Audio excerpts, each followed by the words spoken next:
لبیک اللہم لبیک، حرم کی مقدس فضاؤں میں گم ہوں میں، جنت کی ٹھنڈی ہواؤں میں گم ہوں، حرم کی مقدس فضاؤں میں گم ہوں میں، جنت کی ٹھنڈی ہواؤں میں گم ہوں۔ بسم اللہ الرحمن الرحیم۔ السلام علیکم، میں ہوں نوید نظامی، یہ ہے پیغام ٹی وی اور آپ کے اپنے ٹی وی سے آپ کی اپنی نشریات کا آغاز کیا جا رہا ہے۔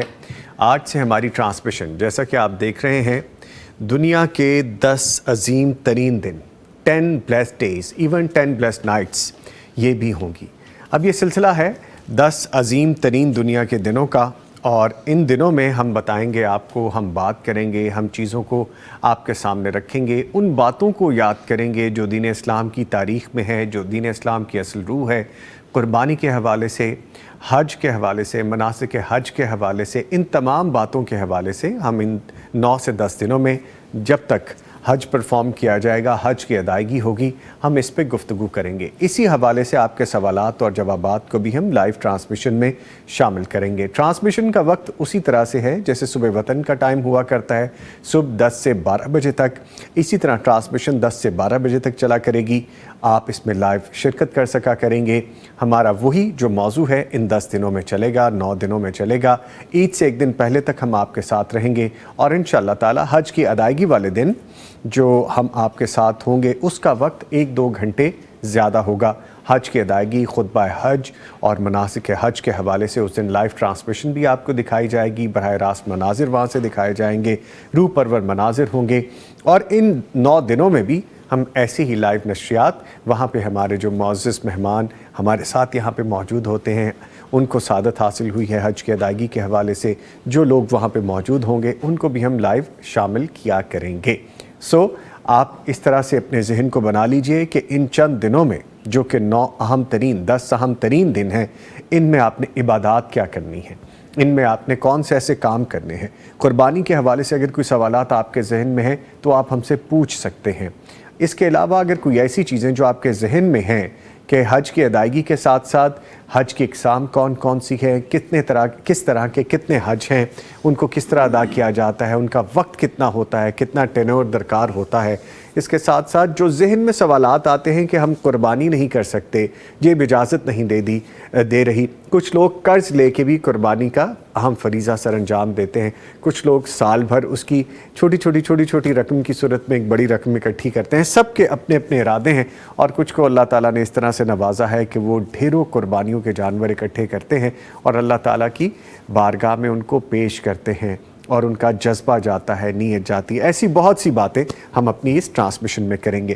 ایک چیز اور بھی ذہن میں رکھیے، جو صبح 10 سے 12 بجے تک یہ نشریات ہوگی، 10 blessed days، دنیا کے 10 عظیم ترین دنوں کی نشریات پیغام ٹی وی کے پلیٹ فارم سے۔ اسی طرح رات کو بھی ان 10 دنوں میں 8 سے 10 بجے تک، جس طرح آج صبح 10 سے 12 بجے تک یہ نشریات ہے، رات کو بھی 8 سے 10 بجے تک یہ 2 گھنٹے کی نشریات ہوتی ہے، اور جس میں مفتی عبدالولی خان صاحب، مفتی نعمان فاروقی صاحب اور مفتی مولانا محمد اجمل بھٹی صاحب بھی شامل ہوتے ہیں، جس کو آپ نے کل سے آغاز ہو گیا ہے، دیکھنا شروع کر دیا ہے۔ ہمارا فارمیٹ آج تھوڑا ڈیفرنٹ ہے، اور اس فارمیٹ کو ذرا دیکھ لیجئے گا، ذہن میں رکھ لیجئے گا کہ ہم اسی طرح سے تلاوت قرآن کریم سے آغاز کریں گے، آج کی کتاب آپ کو بتائیں گے، اور پھر دن بھر ہم جو ہماری 10 سے 12 بجے اور رات 8 سے 10 بجے تک کی نشریات ہے، اس میں ہم ٹاپک یہی رکھیں گے ان 10 دنوں کے حوالے سے۔ آج کا ٹاپک ہوگا سیدنا ابراہیم علیہ السلام کی بے مثال توحید، اس پہ ہم بات کریں گے۔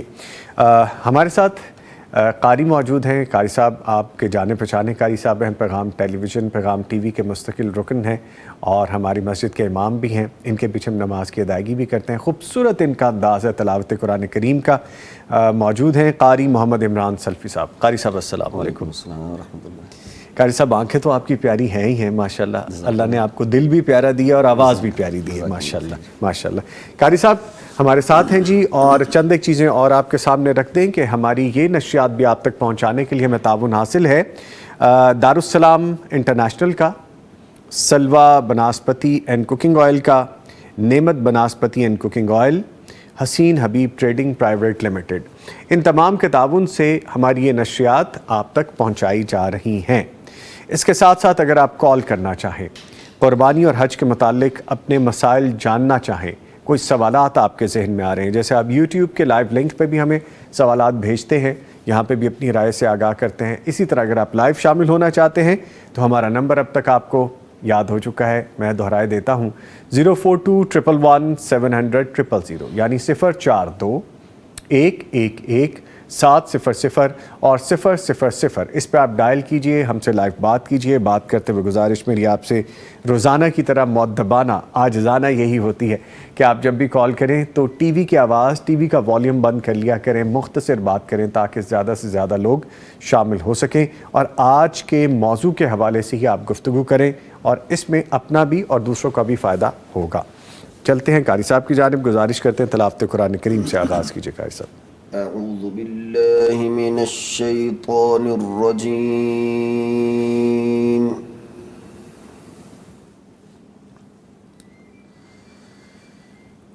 بسم اللہ الرحمن الرحیم۔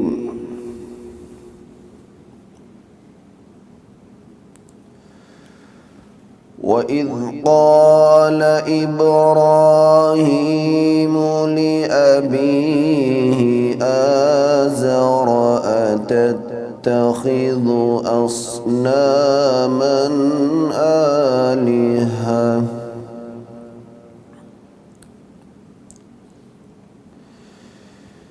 إِنِّي أَرَاكَ وَقَوْمَكَ فِي ضلال مبين۔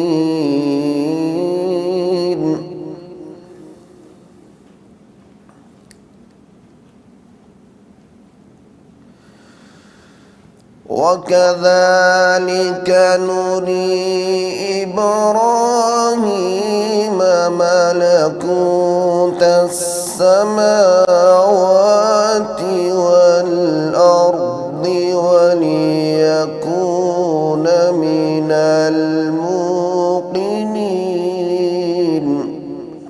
سبحان اللہ، سبحان اللہ، سبحان اللہ۔ فلما جن عليه الليل رأى كوكبا قال هذا ربي، فلما أفل قال لا أحب الآفلين۔ سبحان اللہ، سبحان اللہ۔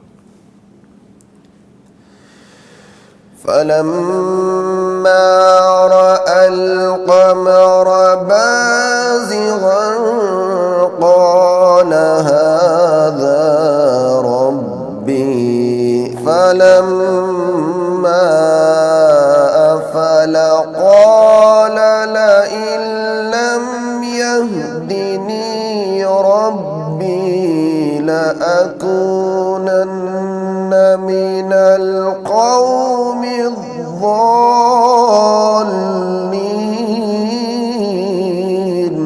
ماشاء اللہ، ماشاء اللہ، ماشاء اللہ۔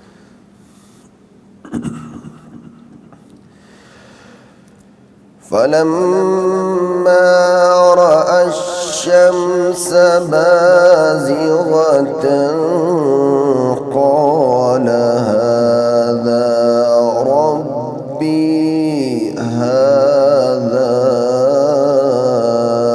أكبر۔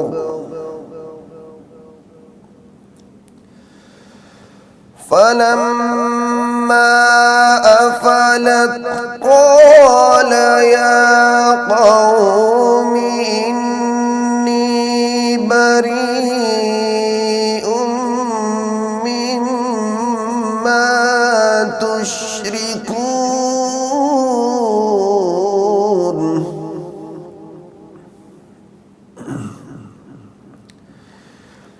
إني وجهت وجهي للذي فطر السماوات والأرض حنيفا وما أنا من المشركين. سبحان اللہ سبحان اللہ. وحاجه قومه قال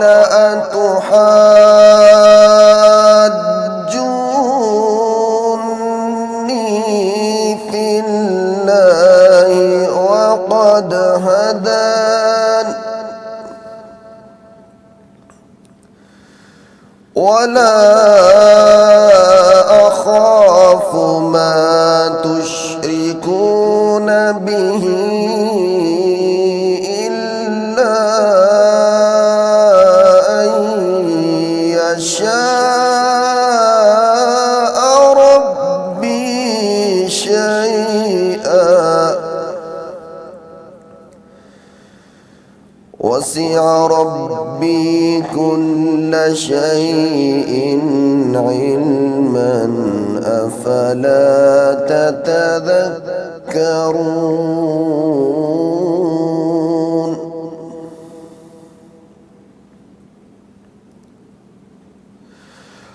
وكيف أخاف ما أشركتم ولا تخافون أنكم أشركتم بالله ما لم ينزل به عليكم سلطانا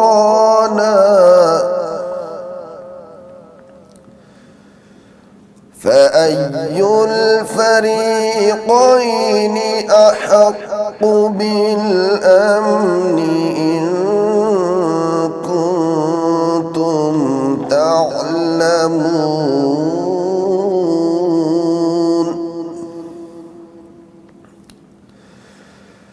الذين آمنوا ولم يلبسوا إيمانهم بظلم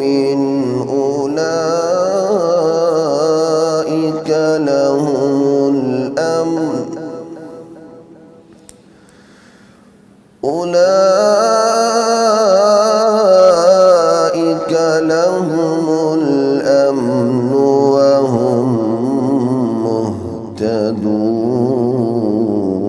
مهتدون.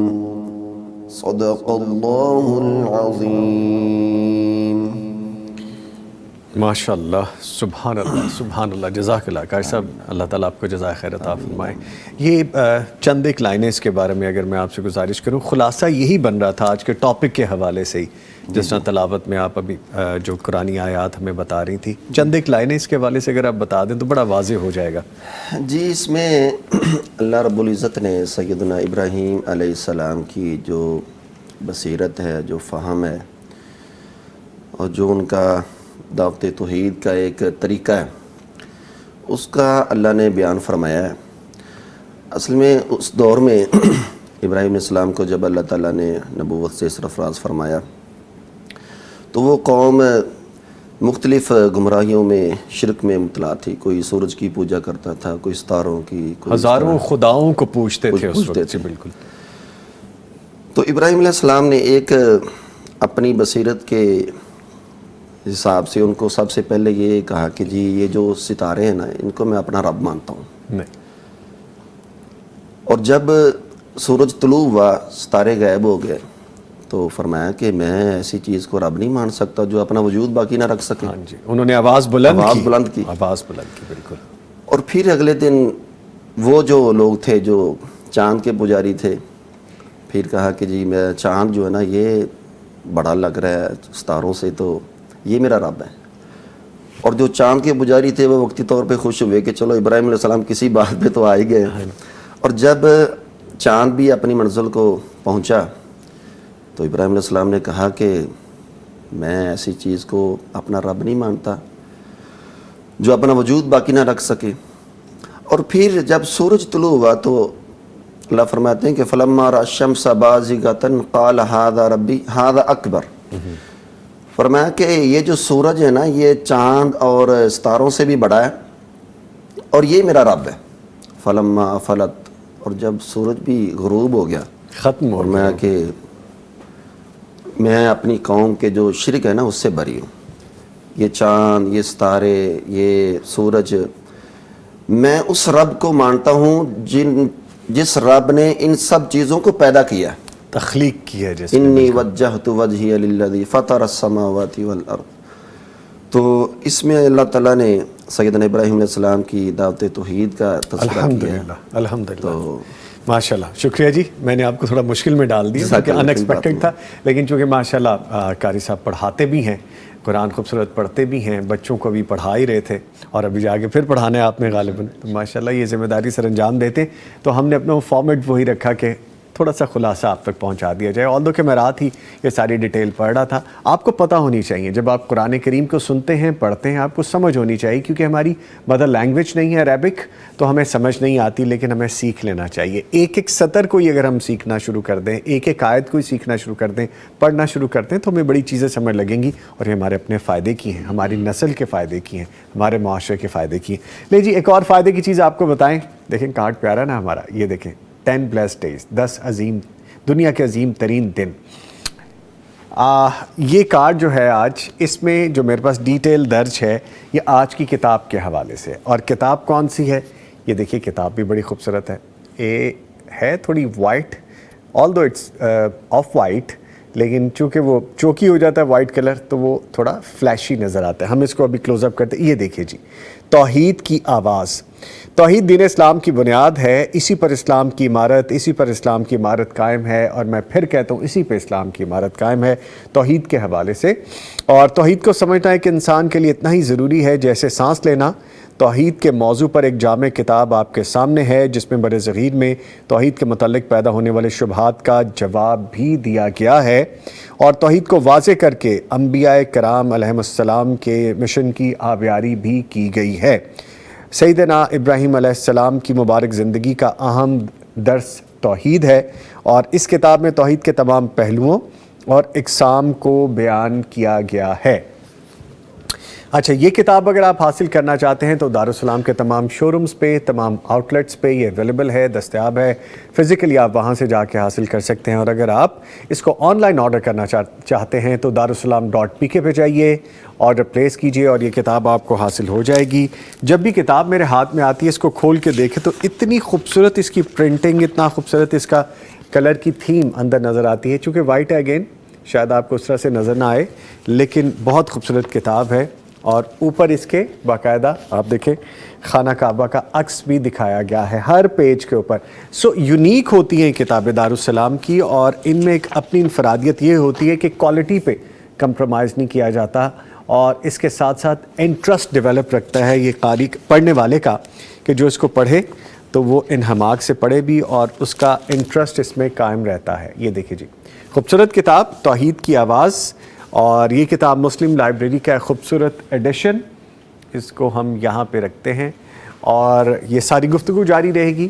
اپنے ٹاپک پہ جو ہمارا موضوع ہے اس پہ ہم باقاعدہ تفصیل سے گفتگو کا آغاز کریں گے، لیکن ایک وقفے کے بعد. میں گم ہوں، میں جنت کی ٹھنڈی ہواؤں میں گم ہوں. انبیاء کرام کی تاریخ میں حضرت ابراہیم علیہ السلام کو ایک غیر معمولی اہمیت حاصل ہے. آپ کے کردار کا تذکرہ دنیا کے تمام معروف کتب میں تفصیل کے ساتھ موجود ہے. دنیا کا کون سا ایسا خطہ ہے جہاں کے مسلمان ہوں، یہودی ہوں، عیسائی ہوں اور وہ کسی بھی مذہب سے تعلق رکھتے ہوں، وہ حضرت ابراہیم علیہ السلام کے نام سے واقف نہ ہوں. دنیا کے اکثر لوگ ان کو اپنا پیشوا اور رہنما مانتے ہیں. حضرت موسیٰ علیہ السلام اور حضرت محمد مصطفیٰ صلی اللہ علیہ وآلہ وسلم ان کی اولاد میں سے ہیں. انہی کی پھیلائی ہوئی روشنی سے دنیا روشن ہے.